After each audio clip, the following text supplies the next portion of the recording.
श्रीमन्नारायण नारायण हरि हरि ओम। श्रीमन्नारायण नारायण हरि हरि ओम। श्रीमन्नारायण नारायण हरि हरि ओम। मेरे मित्रों, सुखदेव जी कह रहे हैं नारद जी के वचनों को सुन करके विचार करने लगे कि सुधर्मा सभा में गनगनाहट होने लगे कि सही सही जरासंध को अब मरना चाहिए। तो उद्धव जी से कहा भगवान ने, क्या कहा कर रहे हैं उद्धव जी, आप दिव्य आँख वाले हो, आपके ऊपर मेरा पूर्ण विश्वास है, आप मेरा मार्गदर्शन कीजिए कि मुझे इस समय क्या करना चाहिए, मुझे उचित सलाह दो। तो सुखदेव जी बोले, भगवान के शब्दों को सुन करके उद्धव जी ने विचार किया कि भगवान सर्वज्ञ होते हुए भी मेरा सम्मान बढ़ाने के लिए ऐसा कहा है।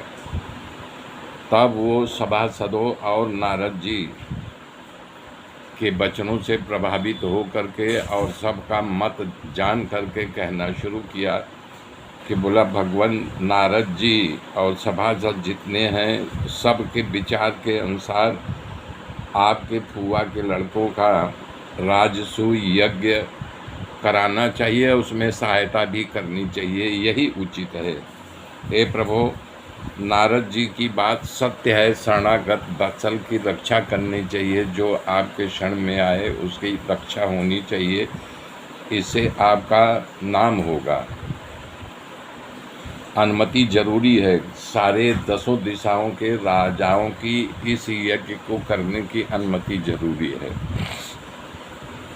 इसमें सारे राजा तो स्वीकार कर लेंगे, आपका यज्ञ में सहयोग देंगे, लेकिन जरासंध जो है रोड़ा डालेगा, क्योंकि आपका द्वेषी है वो, और द्वेष के कारण राजसूय यज्ञ नहीं करने देगा। क्यों कि उसके पास 10,000 हाथियों का बल है, वो अहंकार से भरा हुआ है।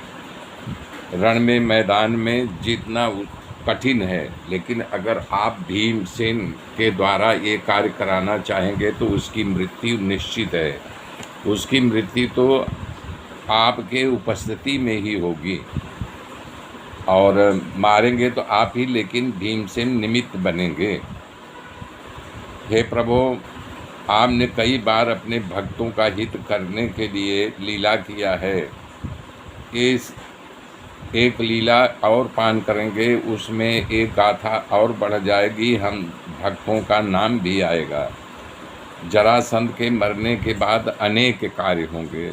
गिना रहे हैं उद्धव जी कि उसका पहली बात अभिमान उतरेगा, दूसरा बंदी बनाए गए हुए जो राजा हैं मुक्त हो जाएंगे, और भीमसेन के शक्ति का परिचय हो जाएगा कि लोगों के कि भीमसेन के पास कितनी शक्ति है, और पांडवों द्वारा राजसूय यज्ञ संपन्न होगा और पांडवों का नाम होगा, और शरणागत वत्सल के रूप में आपका नाम होगा।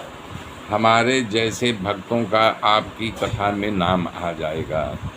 सुखदेव जी कह रहे हैं, उद्धव जी के वचनों को सुन करके भगवान श्री कृष्ण उद्धव जी की सलाह के उचित लगा, और इस बात का समर्थन करते हुए भगवान कह रहे हैं कि मैं वही करूँगा, और राजसूय यज्ञ निश्चित पूर्ण होगा। हम इंद्रप्रस्थ चलने की तैयारी करें।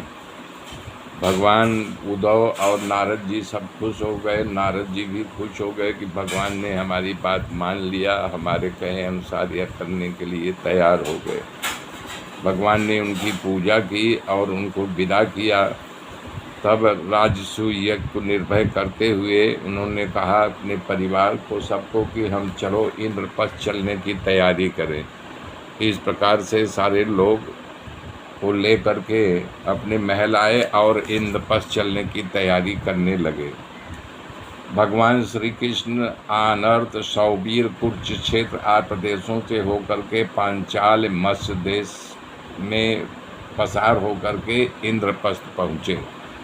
जब इंद्रप्रस्थ में समाचार मिला कि भगवान आ रहे हैं, तो युधिष्ठिर सीमा के बाहर आकर के भगवान के चरणों पर गिर गए। मेरे मित्रों, मेरे साथ बने रहिए। आगे की गाथा फिर कल जोड़ूंगा। तब तक के लिए जय